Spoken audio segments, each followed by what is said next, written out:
Today's episode is brought to you by Mazars. SoundCartel.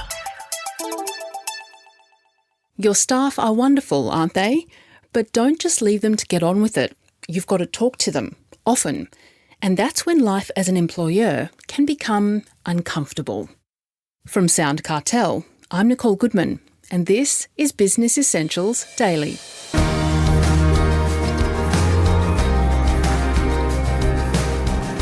Staff performance conversations don't come easily to everyone, and for employers, it means stepping up, says Mandy Holloway of Courageous Leaders.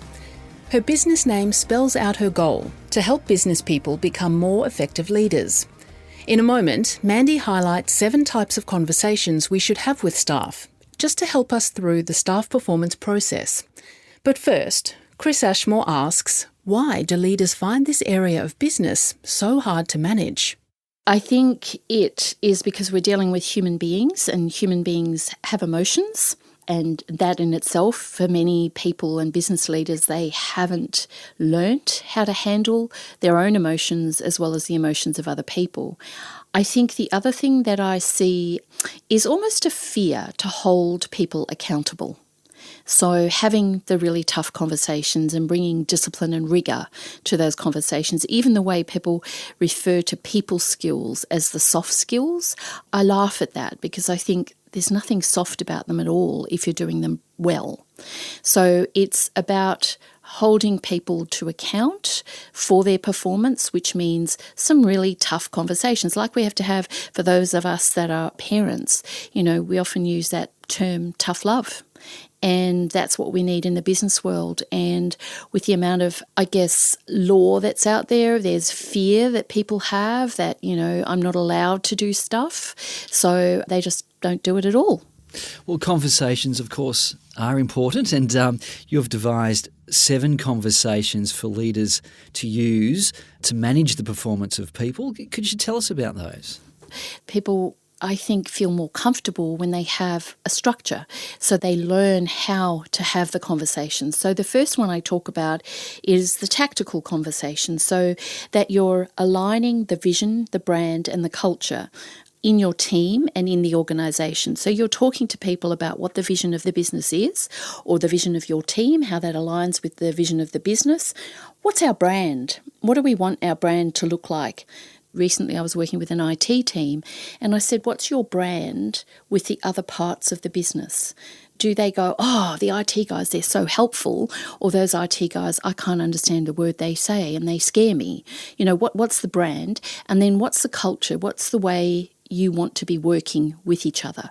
So it's really important to have those conversations maybe every 3 or 4 months so that everybody's on track. Then we have our operational conversations, and they're going to happen on a daily basis, and depending on the seniority of people, they'll happen on a daily basis or a weekly basis. They'll happen with individuals as well as with the team as a whole. So guys, what's our goal for the week? What are we aiming for? What's everybody's role and responsibility in achieving that goal? Interpersonally, how are we going to make sure that we're actually working in a high performance way and encouraging and supporting each other? You know, so as an example, we need to make sure we're sending information at the right time to each other. We need to make sure that when somebody is talking to us, we're really listening with the intent to understand them. So we might come up with 3 or 4 critical things for that week that we want to focus on. And then, I sort of summarise this and give it a little letters as a group conversation. So goals, roles, interpersonal, and the last one is P. What are the processes that we need to adhere to make sure that we achieve our goal? So if there's some critical decisions that need to be made, what's our decision-making process? So we can make sure everybody knows what their role is in that process and can actually conform to that. So you're going to have those conversations, and that's really setting people up for success with what's expected of them and where we're going, the context. Then we've got the 4, what I call the leverage cycle conversations, and they are the conversations that business leaders need to be having with their people, probably for most of us on a daily basis, because we're going to delegate work. So when we're delegating work, we're making sure that we're really clear on what we want, how it aligns with the bigger picture of what the team is trying to achieve. And then once we've delegated the work and we're really specific on what a good outcome is going to look like and what the consequences are for not having a good outcome, then we're also going to support. So the next conversation is a supporting conversation. And what we're doing is we're supporting that person to feel like they belong, to feel they're significant, to feel they're able to give of their best. Because us human beings like to belong to a tribe. So this is the conversation that makes us feel like we belong and we're important to the team and that we're able to perform at our best.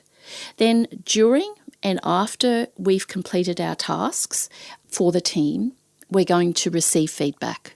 We're also going to give feedback to the person that we were working with as well. And then once that feedback's been accepted and we're ready to say, actually, I would like to change a few things, we'll have a coaching conversation. Now, those 4 conversations drive the quality and the quantity of the deliverables that you get. The faster those conversations happen and the more honest and real those conversations are, the better the output from the team and from each individual. And then the final conversation, which I don't see organisations and people within it doing it nearly enough, is what I call the learning agility conversation. And that's where we're going to spend some time reflecting on, well, what did we actually do this week? What worked well this week? What didn't work so well this week? How did we feel at the beginning of the week? How did we feel at certain milestones during the week? How do we feel at the end of the week? If we were to do this week again, what would we do differently? So then what are we going to take into next week to make sure that next week's even better than this week? And those questions require discipline. And what I see is not enough leaders are investing the time to actually have those conversations. And the emphasis on conversations and not on a performance management system, is that right?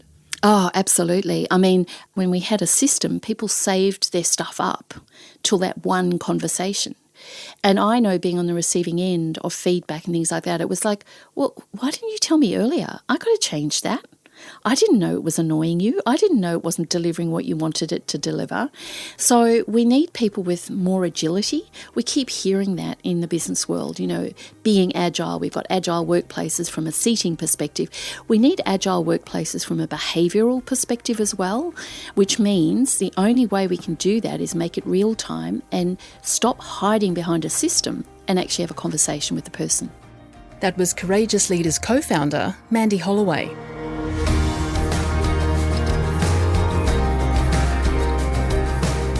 This episode of Business Essentials Daily is produced by the team at SoundCartel.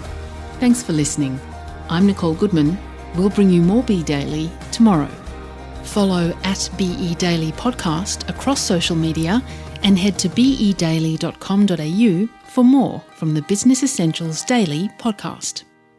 SoundCartel.